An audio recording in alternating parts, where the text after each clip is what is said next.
Now that Shedeur Sanders is, well, actually been taken, it's safe to say that the 2025 NFL Draft has officially concluded. And so, it's now time to assess which teams emerged as winners and which ones fell just short. From strategic trades to surprising picks, this year's draft was filled with some noteworthy moments. So, without further ado, let us dive into the 5 biggest winners and losers of the 2025 NFL Draft.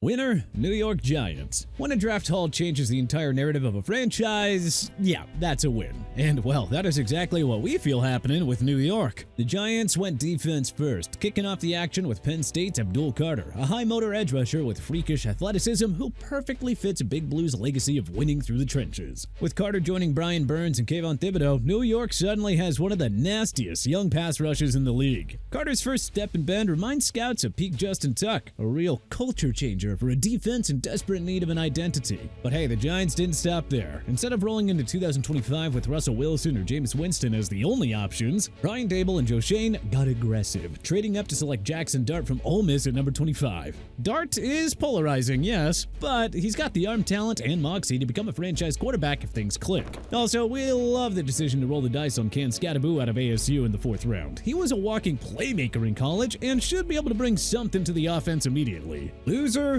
Pittsburgh Steelers. Man, it is a rough time to be a Steelers fan. The franchise needed a quarterback in the worst way, but not only did they pass on Shedeur Sanders, they also doubled down on defense and power running, going with Derek Harmon, the defensive tackle out of Oregon, and Caleb Johnson, the running back from Iowa, while QB remains a gaping hole. Even if Aaron Rodgers becomes available, I mean, come on, nothing is guaranteed, especially with his health or motivation. For now, it's a franchise caught between the past and the future, and this draft did not provide a clear direction, especially after just trading for DK Metcalf and handing him a monster contract. Look, you can have all the receivers in the world, but if nobody can get them the ball, then what's the point? Winner, Jacksonville Jaguars. Let's start with the boldest move of the entire draft. James Gladstone's Jaguars mortgaging the future for Travis Hunter and making Jacksonville instantly relevant. Must-watch TV for the first time since the height of the Duval Roar. James Gladstone, just 62 days into his GM tenure, wasted zero time putting his stamp on this franchise. The move that had everyone talking? Well, how about trading a massive haul to move up 3 spots to number 2 overall and nabbing Colorado's two-way phenom Travis Hunter when nobody's moved inside the top 2 for a non-quarterback since the 1997 Rams with Orlando Pace. And no wide receiver had gone this high since Calvin Johnson in 2007. But this isn't just a hype pick. Jacksonville's offense now features Trevor Lawrence, Brian Thomas Jr.,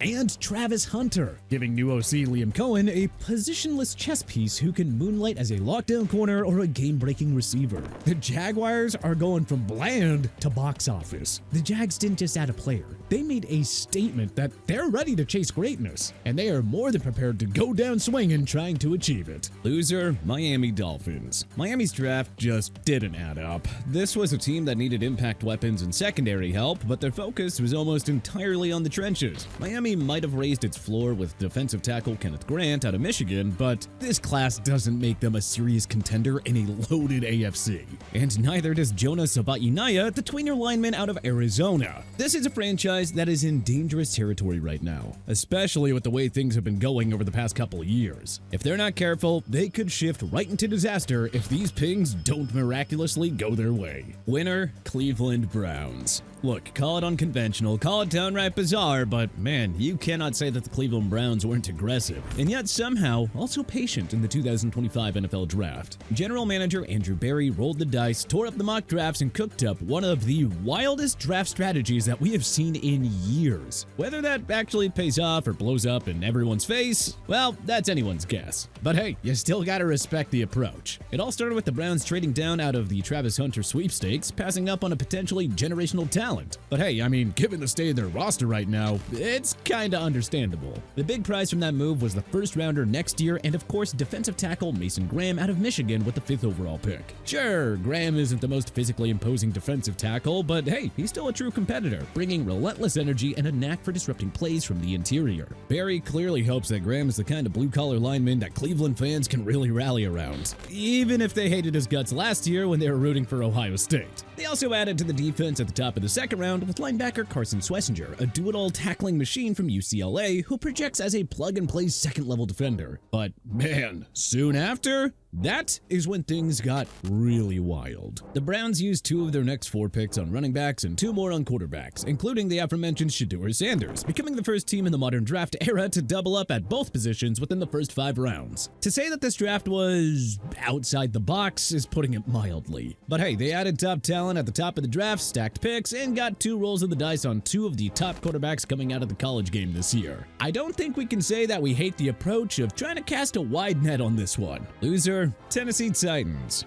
Talk about living dangerously. With the first pick, Tennessee went all in on Cam Ward, the rocket-armed athletic quarterback from Miami. And yeah, of course, there's no denying that Ward's talent is definitely there. But you know, with the young QB's injury history, this pick is going to be scrutinized for years to come. Especially after the Titans passed up a generational two-way talent in Travis Hunter. New GM Mike Bergonzi is placing the first big bet of his career and hoping that Ward is the answer. If he's not, well, this could be a franchise crippling miss, especially with the way that the Will Levis situation has unfolded in the Music City. The Titans tried to rebound with solid picks like safety Kevin Winston Jr. out of Penn State and size-speed wide receiver Alec Iomenor from Stanford. But this is just a classic case of swinging a little too hard for the fences. There's high upside here, but the floor is frighteningly low. If Ward doesn't pan out, well, the Titans will be right back at the top of the draft board searching for answers. Winner, Chicago Bears. Alright, let's say it. The Chicago Bears were absolutely cooking in this draft. And suddenly, it doesn't feel quite so crazy to say that they might be the most dangerous team in the NFC North. Okay, maybe it's a year too soon, but man, you can feel the shift. The Bears attacked this draft with a plan, and it all started with first-rounder Colston Loveland, the tight end out of Michigan who plays like a bigger, faster Sam Laporta. Loveland is a true mismatch nightmare, someone who can line up anywhere, win on option routes, and give their young franchise quarterback, Caleb Williams, a safety valve who can turn a short throw into a chunk gain. But general manager Ryan Poles and new head coach Ben Johnson weren't content to stop there.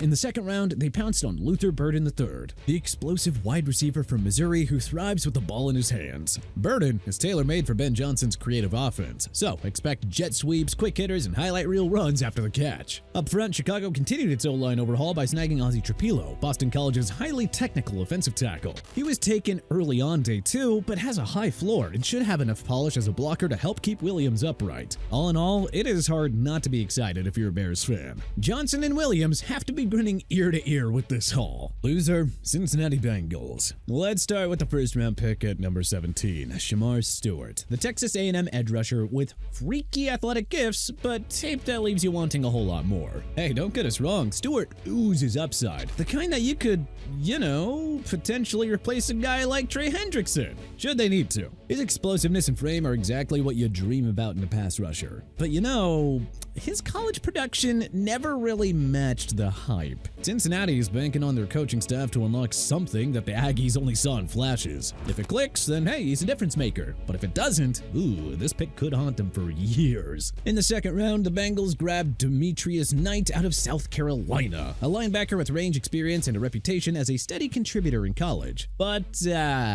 he isn't projecting to do that well at the NFL level. There is one saving grace, however, and that is the value play that they made in the fourth round by taking another linebacker, Barrett Carter out of Clemson, who slid all the way down to 119 despite being one of the more experienced and savvy defenders in this class. In a loaded AFC, you need difference makers, and it's just hard to see how this draft vaults Cincinnati back to the top. Winner, Seattle Seahawks. Seattle quietly had itself a heck of a draft weekend by most measures. Head coach Mike McDonald had his fingerprints all over it, prioritizing versatility, athleticism, and positional flexibility, and should be able to build on the relative success that he's had out in the Pacific Northwest so far. Nick Emenwari, the safety out of South Carolina, is a Swiss Army knife who can erase mistakes in coverage and fly downhill in run support, and came at a great value at the top of the second round. But let's not forget their first rounder Gray Zabel from North Dakota State, who played every single spot on the offensive line in college. That is invaluable for a team that has had revolving doors up front for years, and has never really gone about prioritizing offensive line the right way, at least not in over a decade. This should be a nice breath of fresh air for Seahawks fans who are tired of watching their quarterbacks get mauled week in and week out. And hey, speaking of quarterbacks, Seattle also added depth, gadget capabilities, and a roll of the dice with Jalen Milroe,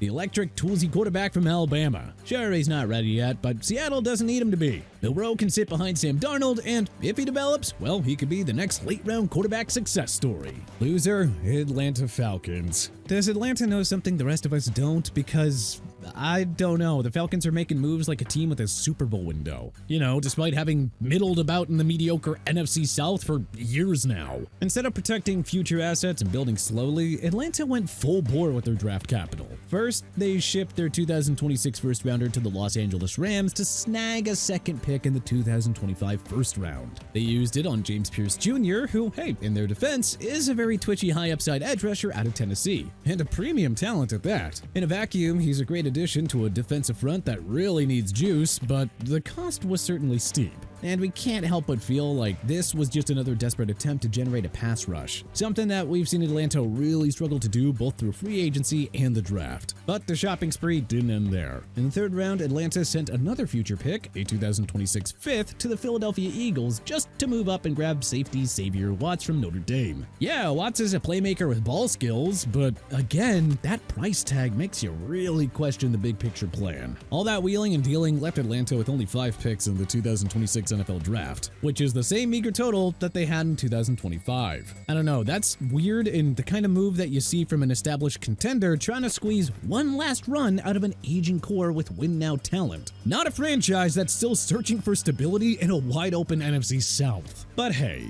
who do you think was the biggest winner from the 2025 NFL Draft? Who do you think was the biggest loser? What do you think we got right here? What do you think we got wrong? Let us know in the comment section below. If you liked this video and learned a thing or two, then hey, clicking that like button helps us out a ton. And you know, we really appreciate it. If this is your first time coming around to TPS though, then hey, subscribing is a great idea because we put out videos like this every single day. But as always, thanks for watching and we'll see you guys next time.